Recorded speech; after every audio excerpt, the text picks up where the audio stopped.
So what do you think, Brad? Well, I think for me, what's going to be super important with iiRcade, for me, what's going to be super important is this here, Space Invaders. They got to get Space Invaders right. And it's a AAA title. It has a lot of nostalgia. I want to talk about backdrop emulation and how important it is on these classic arcade games. Here's what I got to show.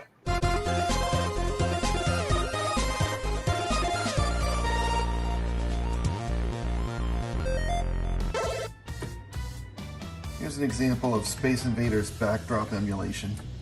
This is going to be important to have the correct look for actual arcade Space Invaders. Here's another example of a simple Space Invaders backdrop emulation. Don't leave this out if you're going to do Space Invaders.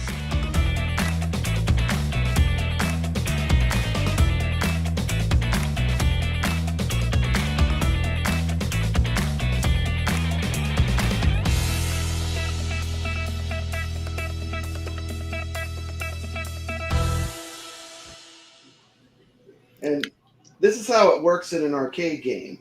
Okay, Papa Brad's going to show you how one of the classic games works. And this is a trick that they should be using also on the Space Invaders when it comes out for iiRcade.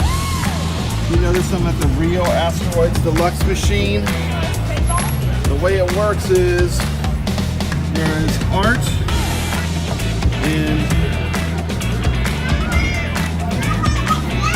watch when I pan down what happens. The actual monitor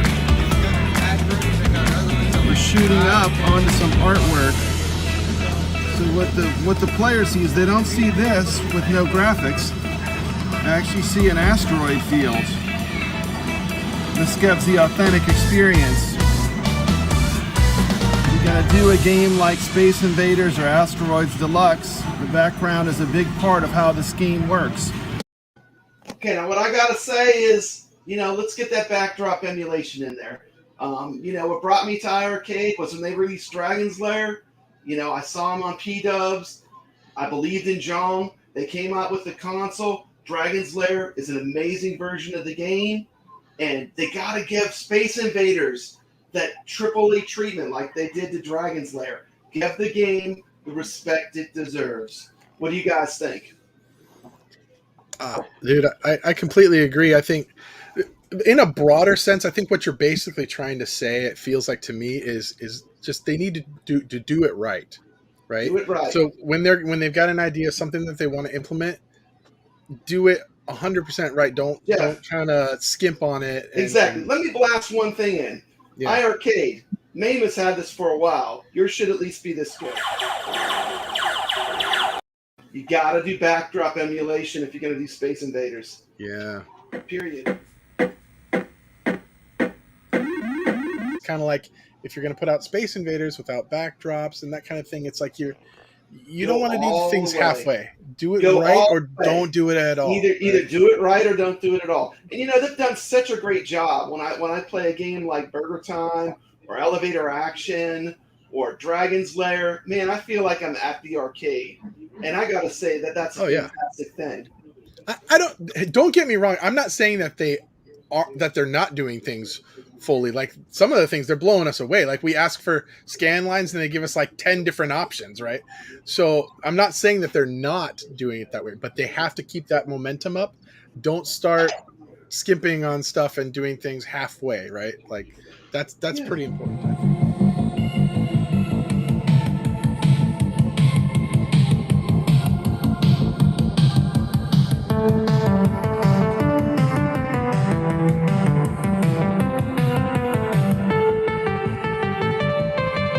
That quality if you're going to bring it to the iiRcade, keep the quality and optimize those games.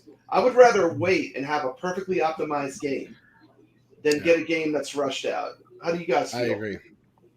They've proven that they're doing a good job with what they're putting out. In general, they're doing a really good job.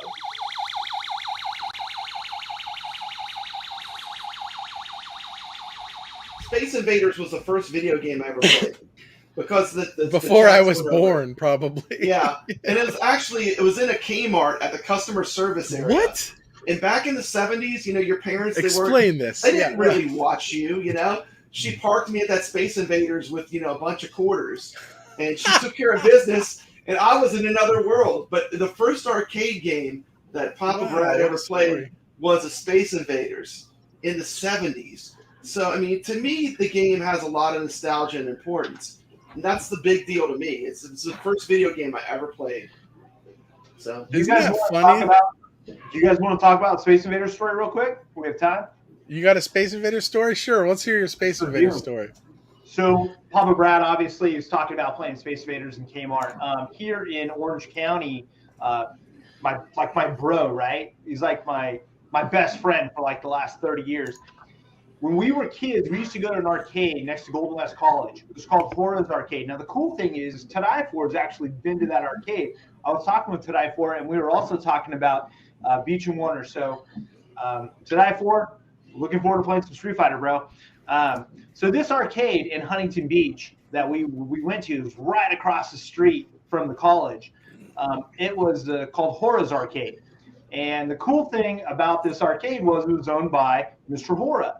Okay, and we used to go in there and we'd play Street Fighter and we'd play all these games in this arcade because they had an awesome Neo Geo collection, an awesome Street Fighter. They had like 3 Street Fighter cabinets in there, but they also had Space Invaders. And here's the story: so we used to go into this arcade all the time as kids, and there was this Japanese girl who worked in the arcade, and she was like 6 years older than us.